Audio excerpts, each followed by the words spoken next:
Welcome back to Clearspeak Lab. If you open any English paper for the upcoming SSC exam, you will find tricky preposition errors hidden inside the sentence correction session. Most students guess by listening to what sounds right, which is exactly how they lose marks. In today's class, we are going to learn 4 major preposition traps involving in versus into and on versus onto. We will learn the pure mechanical formulas from scratch so you can spot these errors under exam pressure in under 5 seconds. Let's look at trap number 1. Let's start with a foundational concept: motion versus rest. Write down this clear formula in your notes. Use the preposition in when an object is already inside a space and is stationary or at rest. For example, the teacher is in the classroom. However, the moment there is movement, action, or a change of direction from the outside to the inside, the preposition completely shifts to into.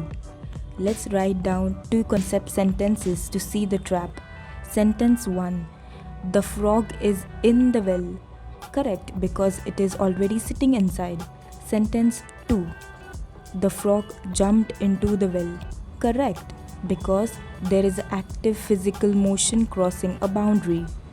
The examiner will write the frog jumped in the well to confuse you. Remember, jumping, running or throwing always requires into. Trap number 2 follows the exact same logic of motion, but it applies to flat surfaces instead of enclosed spaces. Write this down. Use on when an object is physically resting on top of a surface. For example, the laptop is on the table. But when an object moves from a lower level to a higher surface, the preposition transforms into onto. Let's look at the mechanical difference. Scenario 1.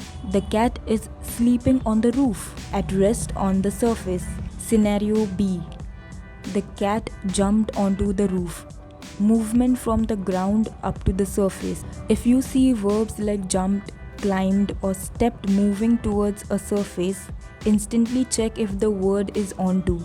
If the sentence just says on, you have successfully spotted the error. Now we enter a high-yield exceptional trap that SSC loves to test. Based on trap 1, we just learned that moving inside a room involves into.